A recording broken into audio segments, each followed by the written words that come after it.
주변에 보면 나도 쇼핑몰이나 한번 해볼까? 하고 상품을 어떻게 소싱하는지, 광고를 어떻게 하는지, 또 사입은 어떻게 하는지 이런 걸 고민을 많이 하시더라고요. 그런데 이게 중요한 게 아니에요. 쇼핑몰 창업을 시작하는 단계에서 어떤 걸 준비해야 되는지, 내가 쇼핑몰을 잘 할 수 있을지를 잘 고민해 보시고 추진하셔야 합니다. 지금 쇼핑몰이나 옷가게를 시작하려고 고민이신 분들이나 쇼핑몰에 대한 막연한 로망이 있는 분들이라면 제 이야기를 들어보시고 과연 나는 쇼핑몰을 운영할 수 있는 사람인지 한번 생각해 보시면 좋을 것 같아서 오늘 영상을 준비했습니다. 혹시 쇼핑몰을 운영하고 있는데 생각처럼 운영이 힘드신 분들도 제 영상을 보시면 도움이 많이 되실 거예요. 제가 5년 동안 쇼핑몰을 운영하면서 겪었던 문제점에 대해 말씀드려 볼게요. 처음에 오프라인 옷가게, 온라인 쇼핑몰을 동시에 운영했었는데요. 온라인을 중점적으로 가져가고 쇼룸 형태로 오프라인 옷가게를 하자는 생각으로 무작정 시작하게 된 거예요.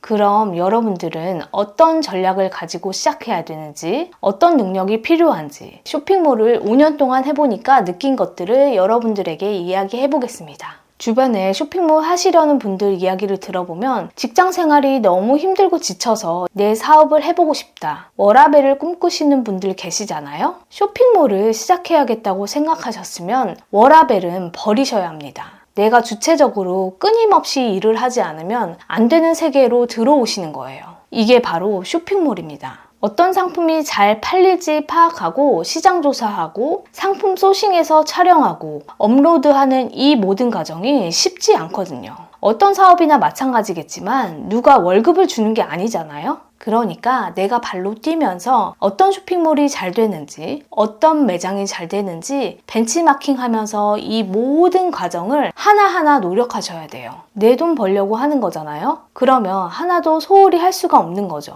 그럼 잘하는 직원을 고용하면 되잖아? 하시는 분들도 있잖아요? 나중에 직원을 고용하더라도 이 모든 과정을 대표가 알아야 업무를 지시할 수 있는 거예요. 저는 처음에 사진 찍는 포토그래퍼에 모델, 상품 업로드하는 직원까지 고용해서 쇼핑몰을 운영했었는데요. 이게 매번 마이너스 구조로 끙끙 앓다가 나중에는 매달 월급 따박따박 받아가는 직원들이 너무 부러운 거예요. 마이너스 구조로 몇 년을 고생하다가 결국 옷가게를 접게 되었는데요. 그럼 쇼핑몰을 시작하려면 어떤 점들을 체크해야 될까요? 우선 첫 번째는 상품을 초이스하는 센스가 있거나 어떤 옷이 잘 팔릴지 분석할 수 있어야 합니다. 제가 옷가게를 할 때 제가 좋아하는 옷들만 사입해서 DP하고 촬영하고 업로드하고 판매를 했던 거예요. 근데 제가 좀 체격이 작은 편이거든요. 저한테 맞는 옷을 갖다 놓은 거예요. 그럼 어떻게 될까요? 매장이 제 옷장이 되는 거예요. 일반적으로 잘 나가는 사이즈라는 게 있잖아요? 그런데 그런 지식도 없이 옷가게를 시작하게 된 거죠. 반면에 저는 어떤 생각이었냐면 안 나가면 나라도 입어야지 하고 결국 지출만 늘어가고 수입이 없으니까 마이너스 구조가 계속된 거죠. 가뜩이나 앞으로 남고 뒤로 미친다는 게 쇼핑몰인데 벌어들이는 돈이 없으니까 망하게 된 거예요.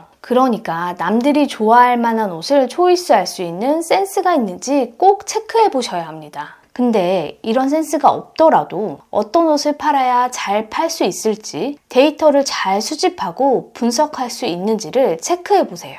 두 번째는 물건의 흐름, 트렌드를 잘 파악하셔야 합니다. 패션 시장에는 유행이라는 게 있잖아요. 그러니까 잘 팔리는 옷이 시즌마다 정해진다는 거예요. 그런 흐름을 어떻게 파악하면 좋을까요? 명품 브랜드의 SS, FW 동향을 파악하는 것도 좋지만 한국의 도매 시장이 물건이 어떤 흐름으로 가는지 그 흐름을 파악하는 데는 진짜 좋거든요. 그래서 자체 제작해서 판매하고 있는 저도 주기적으로 동대문 도매시장에 가서 시장 조사를 합니다. 도매시장에서 끝나면 안 되고 추가로 인스타그램이나 유튜브, 인터넷 서치를 통해서 해외에서는 어떤 옷이 잘 팔리는지, 어떤 디자인의 옷을 사람들이 좋아하는지를 끊임없이 조사하셔야 합니다. 왜냐하면 아동복이나 반려견 시장은 도매에서 파악하기는 자료가 부족할 수 있기 때문이에요. 그러니까 충분한 자료 조사를 위해서 적극적으로 손품, 발품을 파셔야 합니다. 세 번째는 성실함입니다. 꾸준히 트렌드를 파악하셔서 어떤 품목이 잘 나가는지, 어떤 매장, 어떤 분위기가 판매로 이어질 수 있는지를 꾸준히 파악하셔야 돼요. 그러기 위해서는 SNS나 다른 쇼핑몰들을 꾸준히 관찰하면서 내 쇼핑몰에 어떻게 적용해야 될지, 어떤 부분을 업그레이드 해야 할지를 체크하셔야 합니다. 그리고 제일 중요한 고객을 어떻게 모을 건지, 마케팅을 어떻게 할 건지, 물건을 팔기 위해 꾸준하게 노력하셔야 돼요.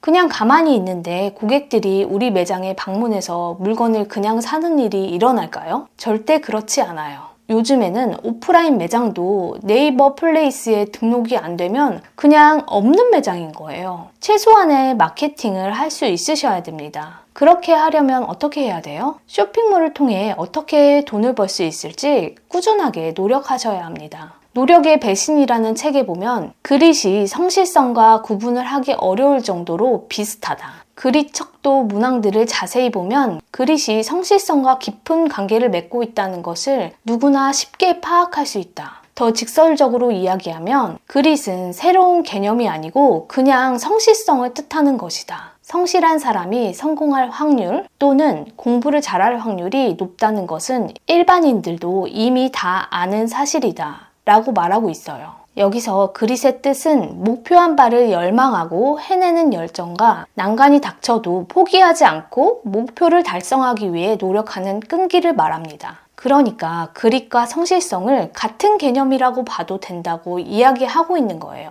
여러분, 쇼핑몰로 성공하고 싶지 않으신가요? 워라밸은 그냥 버리시고 쇼핑몰의 성공을 위해서 성실하게 끊임없이 노력하셔야 합니다. 네 번째는 제일 중요한 멘탈 관리입니다. 사실 위의 세 가지는 끊임없이 노력하고 성실하게 쇼핑몰을 운영하다 보면 후천적으로 습득할 수 있는 능력이에요. 그런데 이 멘탈 부분은 타고나는 부분인 것 같아요. 쇼핑몰을 하다 보면 진상 고객이 항상 있어요. 근데 물건을 많이 판다고 생각해 보세요. 그러면 그만큼 상대해야 되는 진상 고객이 많아진다는 거예요. 왜냐하면 쇼핑몰을 운영하다 보면 배송 지연이라는 필수적인 현상을 겪게 되기 때문입니다. 앞에서 말씀드린 세 가지를 열심히 하면 분명 주문이 폭주하는 상황이 생기게 될 거예요. 공급은 정해져 있는데 수요가 갑자기 늘어나는 상황이 생기게 되는 거죠. 그러면 거래처에서 감당이 안 됩니다. 우리가 돈을 버는 원리에서 가장 중요한 게 손님과 팔 물건이라고 했잖아요. 그런데 판매할 물건이 없는 상황이 생기게 됩니다. 우리나라는 사계절이라는 게 있잖아요. 배송 지연이 2주에서 4주 정도 이렇게 길어지면 시즌이 끝나는 거예요. 그럼 어떻게 돼요? 대량 환불 사태가 벌어지고 물건값은 이미 지불해서 주문이 들어갔는데 환불 조치와 더불어 고객 응대를 하다 보면 정신적인 고통과 재고라는 경제적 손실을 보게 됩니다. 간혹가다 CS를 쉽게 생각하시는 분들도 계신데 이게 직접 당해보면 진짜 멘탈이 탈탈 털리거든요.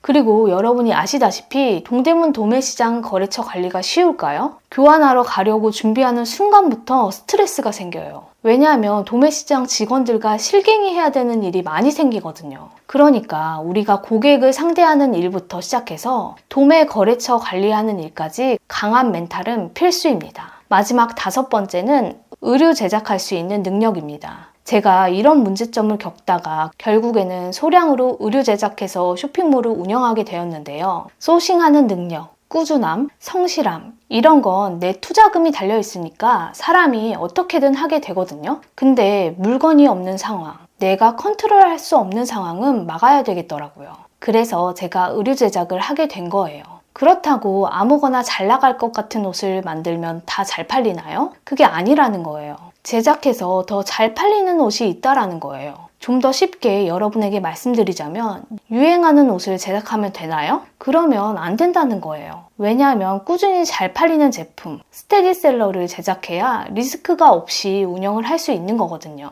그러면 평범하지만 어디에서도 구매할 수 없는 그런 의류를 만들어야 되는 거죠.